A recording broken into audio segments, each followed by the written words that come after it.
살아계신 하나님 아버지, 우리가 하나님의 말씀을 듣기 원합니다. 성령께서 우리를 도와주시고 우리의 영의 눈과 귀를 여셔서 진리의 말씀을 통해서 하나님의 뜻을 깨닫게 하시고 우리의 심령이 뜨거워지게 하시고 또 새로워지는 복된 시간이 되게 해 주옵소서.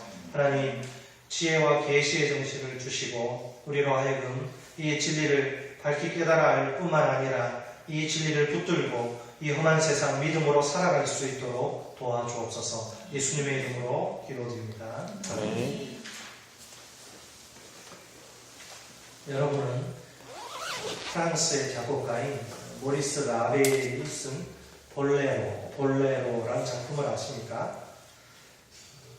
관현 악법 기교가 최고로 발휘된 걸작입니다. 굉장히 유명한 곡이니까 꼭 한번 자세히 들어보시기 바랍니다. 댁에 돌아가셔서. 여기에 보면 이제 멜로디가, 하나의 멜로디가 나오는데 두 개의 주제를 펼치면서 끝없는 반복 속에 진행됩니다. 처음에는 하나의 악기에서 나오는 조그만 소리로 시작합니다. 그러다가 이제 점점 모든 악기로 이렇게 확대가 됩니다. 마침내 거대한 소리를 내면서 절정을 향해서 이렇게 올라갑니다. 이상하게도 아주 단순한 반복인데 결코 지루하지가 않아요. 갈수록 흥겹고 힘차게 들립니다. 이것이 볼레로라는 작품이에요. 자, 이 시편 136편은 볼레로와 아주 비슷합니다. 시는 여러분 계속 보시면 그의 인자하심이 영원하다는 이 추임새를 시작부터 마지막까지 아주 지치지 않고 사용하고 있어요.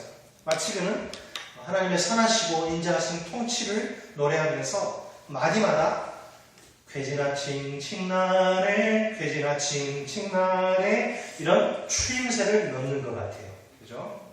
그는 추수감사절에 모든 육체에게 식물을 먹을 것을 주신 하늘의 하나님을 기억하며 감사합니다. 한 걸음 더 나아가 회중들로 하여금 하나님께 감사하도록 권면하고 있습니다. 자, 시편 136편은 여호와께 주님께 감사하라는 부름으로 머리와 꼬리가 일치를 이룹니다. 순위 쌍관이라고 그러죠. 머리와 꼬리가 일치가 되고 있어요. 먼저 제사장 혹은 찬양대가 주절을 부릅니다. 이제 한 사람이 혹은 그 제사장이나 찬양대가 이렇게 이야기하죠. 주들 3절에 보면 주들 중에 뛰어난 주께 감사하라. 그 다음에 4절에 홀로 큰 기이한 일들을 행하신 이에게 감사하라. 그러면 나머지 사람들이 뭘 불러요? 그 인자하심이 영원하리로다. 이렇게 박자를 맞춰서 자, 제사장 혹은 찬양대가 주절을 부르는데 그 내용은 하나님께 감사하라는 것입니다. 하나님에 대한 아주 다양한 표현들이 나오죠. 그죠? 쭉 26절까지 1절에는 그냥 여호와인데 2절에는 신들 중에 뛰어난 하나님, 3절에는 주들 중에 뛰어난 주, 4절에는 홀로 큰 기이한 일들을 행하시느니, 5절은 지혜로 하늘을 지으시니, 6절 땅을 무리에 펴시니, 다양한 하나님에 대한 그 표현들이 나오고 이제 고디에서 모든 회중이 그 인자하심이 영원하다. 이 후렴을 한 목소리로 26번이나 낭송을 합니다. 아주 시편 중에서도 독특한 시라고 볼 수 있어요. 자, 그러니까 온 그 이스라엘 회중이 모여가지고 이제 하나가 되어서 한 절 한 절 낭송하면서 영혼 깊이 주님의 그 선하심과 인자하심을 영혼 깊이 새기고 있는 것입니다. 자, 오늘 추수감사주의를 맞이해서 이 시편 가지고 설교를 한 50편도 더 만들 수 있는데 이제 우리가 이제 유대인들처럼 이 시편 136편을 우리가 노래하는데요. 여러분 노래했으면 좋겠습니다. 이 노래를 통해서 우리가 무엇을 기억해야 할까요? 또 무엇을 감사하고 무엇을 찬송해야 할까요? 자, 이 시편을 제대로 이해하기 위해서 먼저 구조를 잘 파악해야 합니다. 간단하게 제가 살펴봅니다. 시편 136편은 크게 네 부분으로 4연으로 이제 살펴볼 수 있습니다. 제1년, 1년은 1절로 3절까지인데 이 시편의 서론이라고 볼 수 있어요. 모인 모든 회중을 향해서 감사하라 하는 세 번의 권면으로 시작합니다. 1절에서 시인은 여호와께 감사하라고 말한 후에 하나님이 어떤 분이라고 소개합니까? 2절에 모든 신에 뛰어나신 하나님이라 그러고 3절에서는 모든 주에 뛰어나신 주님으로 이렇게 소개를 하고 있습니다. 자, 제2연은 이제 4절로 9절까지인데 이거는 뭐냐면 창조에 나타난 하나님의 인자하심, 하나님의 사랑을 감사합니다. 그리고 그 창세기 첫 장에 나오는 하나님의 놀라운 창조 사역을 새롭게 낭송합니다. 여러분, 창조에 나타난 주님의 인자하심은 이제 공간 구조와 시간 구조 속에서 나타납니다. 공간 구조는 뭐냐면 4절로 6절에 하늘과 땅, 그리고 시간 구조는 7절로 9절에 낮과 밤. 우리 하나님이 하늘과 땅이라는 공간 구조를 통해서, 낮과 밤이라는 시간 구조를 통해서 하나님이 얼마나 인자하신 분인가를 보여주고 있다는 거죠. 그래서 하나님은 어떤 분으로 여기서 소개되죠? 하늘과 땅과 또 큰 빛과 해와 달과 별을 창조하신 분으로 찬양 받으십니다. 또한 하나님은 4절에 보니까 큰 기적을 일으키시는 분이시고 7절에 보니까 큰 빛들을 지으신 분이라고 이야기합니다. 창조에 나타난 하나님의 그 사랑, 그 인자하심이 얼마나 놀라운가. 너희가 하늘과 땅을 보고 낮과 밤을 보고 또 하늘을 보고 땅을 보고 큰 빛, 해와 달과 별을 봐라. 하나님의 인자하심이 얼마나 놀라운가. 그걸 이야기하는 것이죠.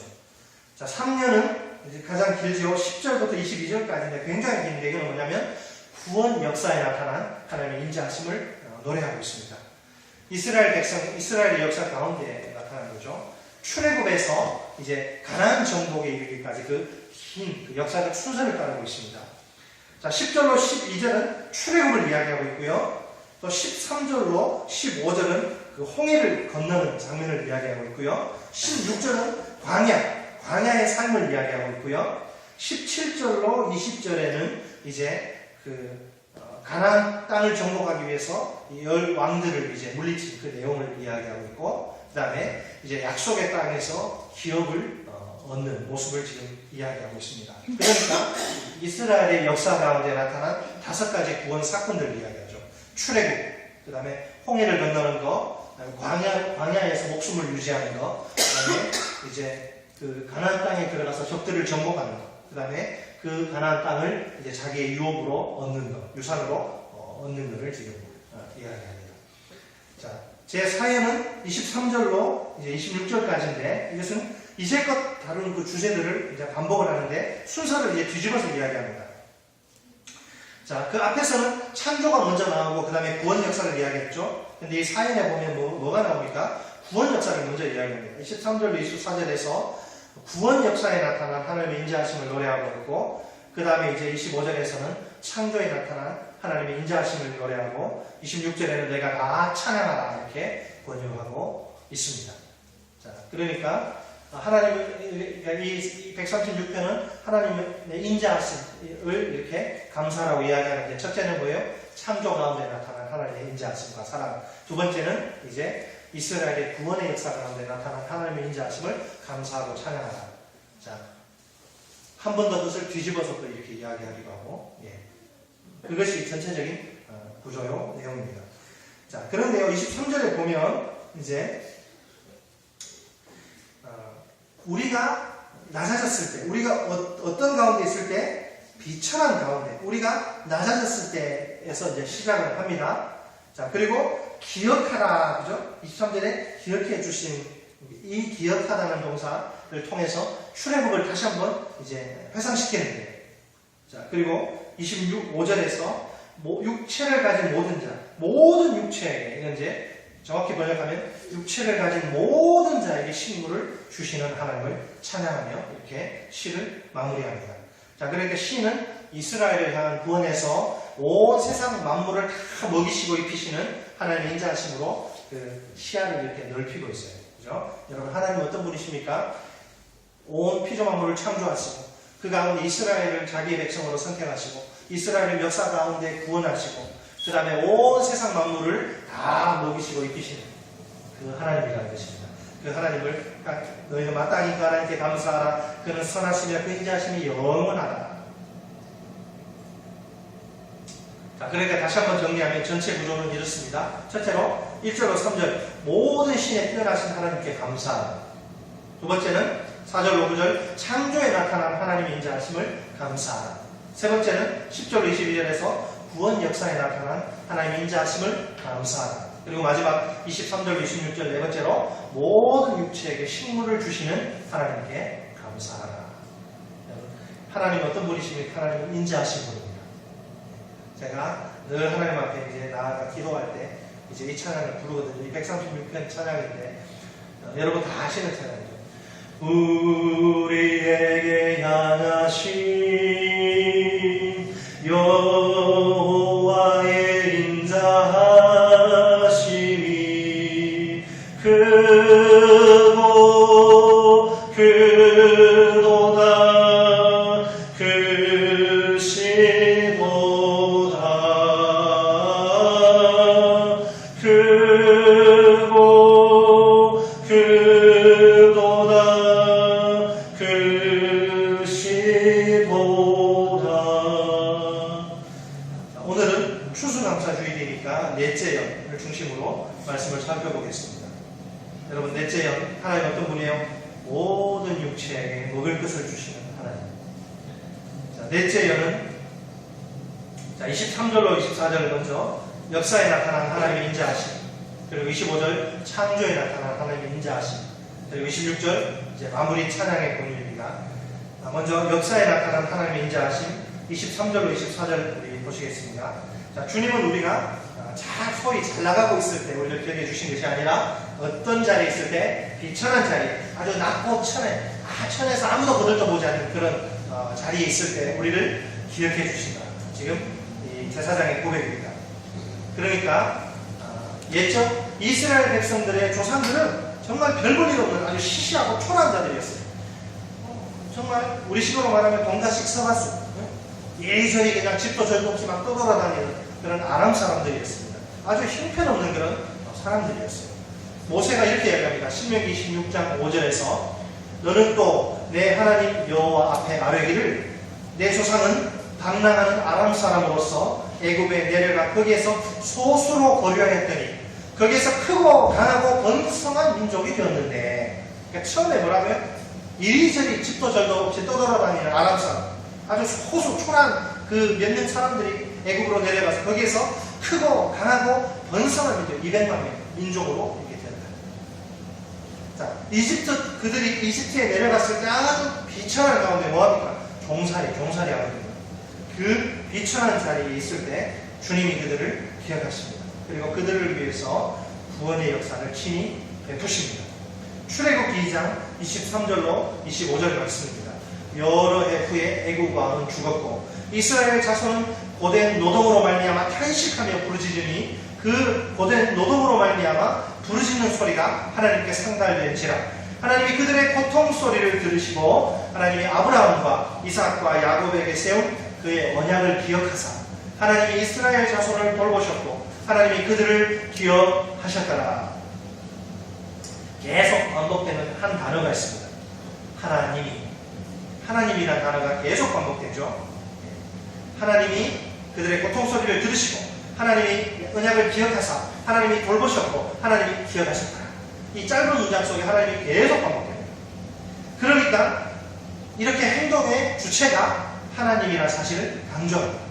그러니까 출애굽의 역사가 하나님의 주권적인 뜻, 의지에 바탕을 둔 사건이란 그런 말입니다. 처음부터 끝까지 다 주님이 행하신 역사입니다. 노예 생활로 그 노동이 고통스러우니까 여러분 외국인 노동자들 한국에 와서 쉬지도 못하고 몸이 부서져라 일하지 않습니까? 그것보다 더한 거죠. 그 채찍 맞아가면서 벽돌을 굽고 돌을 나르고 도대체 살 수가 없으니까 죽기 일보 직전에서 살려달라고 기도했는데 하나님이 위에서 그들의 고통 소리를 들으시고 그들을 어떻게 하셨나? 기억하시고 그들을 구원하셨다. 역사에 나타난 하나님의 인자하심, 그들을 불쌍히 여기셨기 때문에 하나님 그러셨죠. 그죠? 자, 출애굽의 역사가 전부가 아닙니다. 이스라엘 백성들은 수많은 대적에게서 구원받은 체험을 소유하고 있습니다. 본문 24절에서 이렇게 말합니다. 우리를 우리의 대적에게서 건지신 이에게 감사하라. 그 인자하심이 영원하리로다. 사사시대에 수없이 많은 외적의 그 침입과 압박에 시달린 이스라엘입니다. 그때마다 하나님은 지도자 사사를 일으키시고 이스라엘을 원수들의 손아귀에서 구원하십니다. 나중에는 강력한 바벨론 제국의 침입으로 멸망당해서 이제 포로로 끌려가죠. 하지만 하나님은 그곳에서도 회복의 은혜를 부어주십니다. 그러니까 하나님은 자기 백성들을 그 모든 대적으로부터 구원하신 분이다. 23절 이 부분에서 주어가 무엇입니까? 우리 종. 앞절 22절에서는 그 종 이스라엘이 은총의 대상입니다. 이제 23절에서는 그 종 이스라엘이 아니라 우리, 여기 지금 있는 우리가 은총의 대상입니다. 여기서 다시 한번 출애굽 모티프가 나타나죠. 출애굽은 여러분 과거의 사건이 아니라 현재 우리를 위해 일어나는 사건입니다. 그러니까 지금 시인이 볼 때 하나님의 구원의 역사는 옛날에 아주 먼 옛날에 끝난 것이 아니라 지금도 우리를 위해서, 즉 현재 이스라엘 백성들을 위해서 진행되고 있습니다. 현재 진행형으로 ING로 임하는 구원의 은혜입니다. 여기에 모인 우리는 어떻습니까? 우리 역시 과거에 이스라엘 백성들처럼 비천한 자리에 있었던 자들입니다.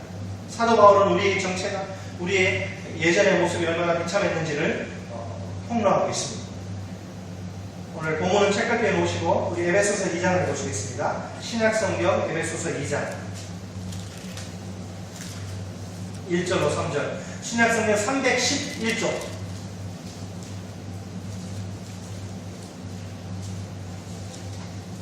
신약성경 311쪽에 보시면 에베소서 2장 1절로 3절이 있습니다. 우리 같이 읽습니다. 311쪽 에베소서 2장 1절로 3절 시작. 그는 허물과 죄로 죽었던 너희를 살리셨도다.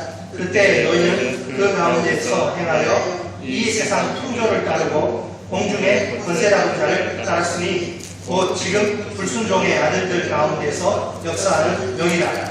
전에는 우리도 다 그 가운데서 우리 육체의 욕심을 따라 지내며 육체와 마음에 원하는 것을 하여 다른 이들과 같이 본질상 진노의 자녀되었더니. 아멘. 자, 이것이 우리의 모습이라고요. 어떤 모습? 바울이 고발하는 우리의 끔찍한 모습을 보세요. 이것이 바로 하나님을 믿기 이전의 우리의 모습이라는 것입니다. 우리는 원래 어떤 자들이에요? 허물과 죄로 죽었던 자들입니다. 그러니까 여러분, 하나님을 믿는 사람이나 믿지 않는 사람들이랑 다 똑같아요. 그죠? 그 모습을 보면 똑같이 직장 생활하고 사업하고 학교에서 공부하고 이렇게 보면 똑같아요. 하나님이 보실 때 하나님을 떠난 자들은 그 영혼이 어떻게 돼요? 영혼이 허물과 죄로 죽어버린 상태라는 거죠. 그러니까 영혼은 죽은 거예요. 살아있다고 하지만 하나님을 모르는 자들은 영혼이 죽어있다는 거죠. 허물과 죄로 영혼이 죽었다. 몸은 살아있지만 영혼은 죽었던 자들이고, 누구를 따르던 자들이에요? 공중의 권세 잡은 자. 이 공중의 권세 잡은 자는 누구예요? 마귀를 말해요. 마귀를 따르던 자들. 그리고 본질상 어떤 자녀들? 진노의 자녀들. 결국 우리는 하나님을 믿기 전에 우리의 모습은 죄와 허물 때문에 지옥에 떨어져서 영원한 파멸과 멸망이라는 무서운 형벌을 받아야 마땅하다. 여러분, 영원한 파멸과 멸망이 예정된 자들에게 이 세상에서 성공, 출세가 무슨 의미가 있습니까? 그죠? 100년도 못 사는 이 짧은 인생에서 우리가 남들보다 호의호식하고, 큰 집에서 좋은 차 타고, 그렇게 오래오래 성공해서 출세해서 사는 게 뭔 의미가 있어요?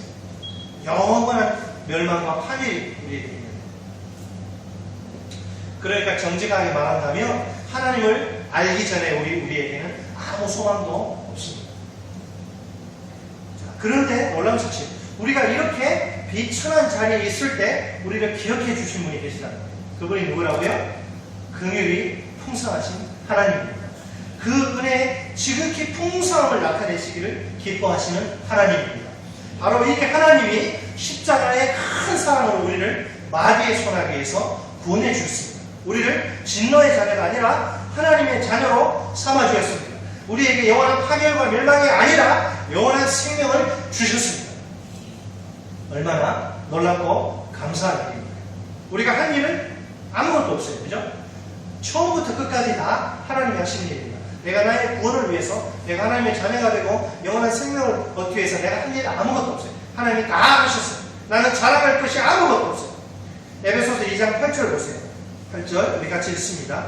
8절 시작. 너희는 그 은혜에 의하여 믿음으로 말미암아 구원을 받았으니 이것은 너희에게서 난 것이 아니요 하나님의 선물이라. 아멘. 자, 너희는 무슨 은혜에 의해서 그 은혜에 의하여 무엇으로? 예수를 믿음으로 하나님을 믿음으로 말미암아 구원을 받았는데 이것은 이 구원은 너희에게서 난 것이 아니요 하나님의 선물이다. 여러분 우리가 아무리 강조해도 지나치지 않은 사실이 하나 있어요. 그것은 구원이 우리에게서 난 것이 아니라는 사실입니다. 구원은 전적인 하나님의 은혜로 주어진 것입니다. 그래서 하나님의 선물입니다. 하나님의 기쁨. 오늘 구원 추수감사절이 Thanksgiving Day 아닙니다. 하나님의 선물, 받을 만한 자격이나 가치가 전혀 없는 죄인들에게 공짜로 주어진 선물 말입니다. 내가 하나님을 위해서 좀 착한 일 많이 하고, 막 교회도 몇 개 짓고, 막 헌금 많이 하고, 막 이 강대상도 막 그냥 교회를 갖다 주고, 그런가. 우리는 구원을 위해서 아무것도 할 수 없는 무자격자, 무능력자. 칼빈은 이것을 전적인 부패와 전적 무능력. 죄와 허물로 영원히 죽어버린 자는 하나님이 기뻐하시는 일을 하나도 할 수 없다는 거예요. 제가 지난번에도 말씀드렸죠. 제가 하나님 만나기 전에는 세상에서 가장 듣기 싫은 노래가 찬송가였어요.